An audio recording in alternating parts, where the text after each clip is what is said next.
Dalam episode ke-11 kali ini, kita melihat bisnis Sairoi berkembang sangat baik. Bahkan mereka diundang secara langsung untuk mengikuti acara TV kedai terhebat. Dan saat ini, Genso mengatakan ingin berhenti dari Danbam. Lalu Genso dan Sairoi naik ke rooftop. Dan alasan Genso keluar bukan karena permusuhan antara Sairoi dengan Daehi. Tetapi tujuan utama Genso adalah ucapan Jisoo ketika ingin dia untuk jadi pewaris jangga. Sairoi tidak bisa menghentikan Genso. Lalu diperlihatkan Suah mengunjungi Genwon yang ada di penjara. Suah disuruh Daehi untuk mengunjunginya. Ternyata Suah membawa surat kontrak untuk mentransfer saham milik Genwon kepada Daehi atas perintah Daehi sendiri.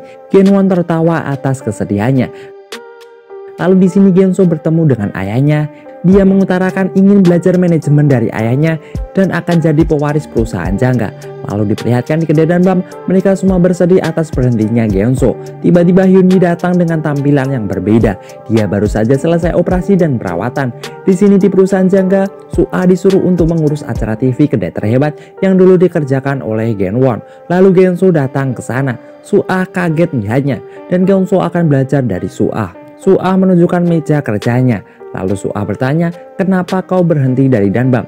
Genso bilang, dia punya ambisi dan ambisinya itu bisa didapatkan kalau dia berada di jangga. Lalu diperlihatkan nenek tua ini menagih hutang dari seorang bapak yang memiliki satu anak. Anaknya menangis karena kelaparan.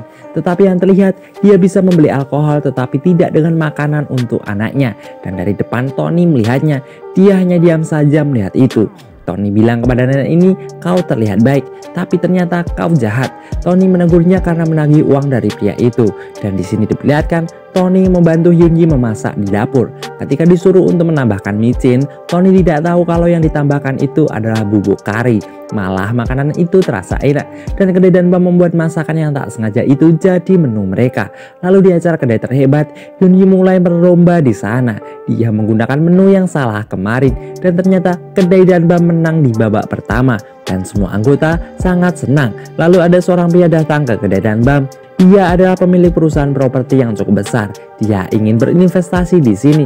Dia tahu kedai Danbam karena dia menonton acara kedai terhebat kemarin dan tertarik untuk investasi di sini. Lalu diperlihatkan Suah dan Genso bertemu dengan Daehi. Daehi mengevaluasi kinerja pertama dari Genso. Walaupun juara kedua, Daehi tidak terima itu. Dia menjelaskan kepada Genso, kedai jangga selalu nomor 1 sebelumnya karena mereka yang terbaik di bisnis ini. Tetapi Genso merusaknya hanya karena mereka mendapatkan peringkat yang kedua. Lalu di Danbam banyak sekali permintaan untuk investasi dan hal ini adalah waktu yang tepat untuk membuka perusahaan. Awalnya Sairoi ingin mencoba buka satu kedai dulu dan lihat perkembangannya. Tetapi So sebagai manajer di Danbam malah berpikir untuk membuka cabang besar-besaran dan mulai mencari investor. Jika hanya satu persatu, kapan Danbam bisa menyamai jangga? Lalu Sairoi bertemu dengan Lee Hoo-jin dan meminta saran darinya. Kemudian diperlihatkan Sairoi memasang selembaran kertas untuk mencari ayah dari Tony. Lalu nenek ini datang ke sana dan memesan makanan. Tony sangat senang dan visanya bisa diperpanjang selama 3 tahun lagi. Nenek ini mendengar kalau Tony berasal dari Guinea, Afrika.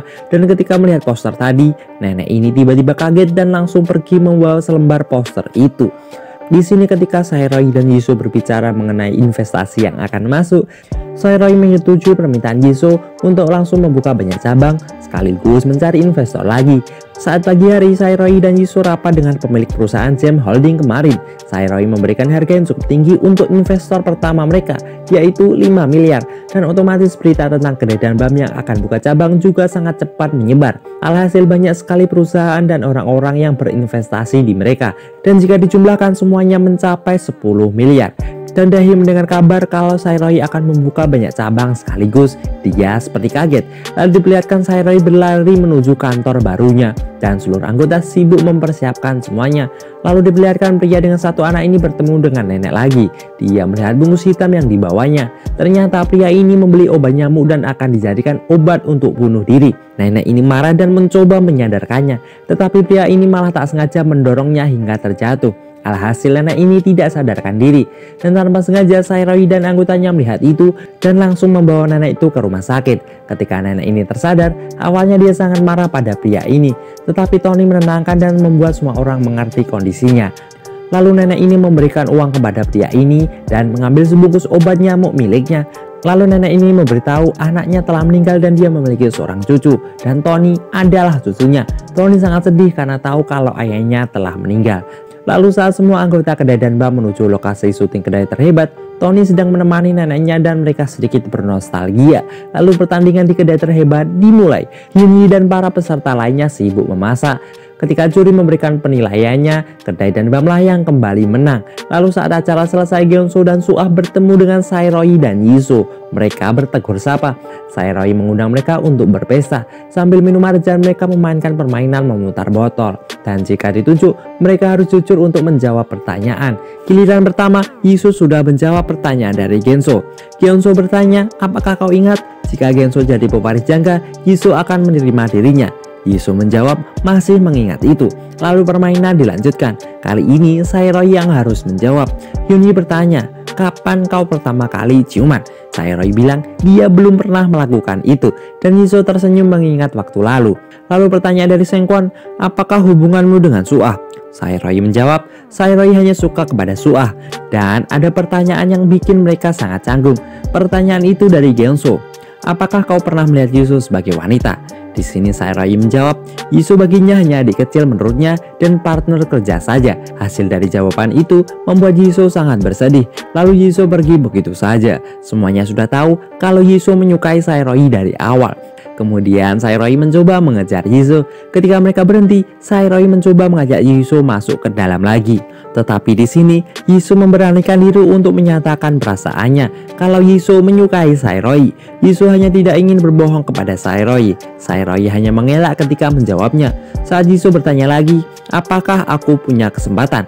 Ternyata Sae-roy bilang, ya, jangan sukai aku. Mendengar itu, Jisoo berbalik dan meninggalkan Sae-roy. Jisoo berjalan dengan penuh kesedihan. Di pikirannya hanya kejadian yang dulu pernah ia lewati dengan Sae-roy. Jisoo sangat bersedih.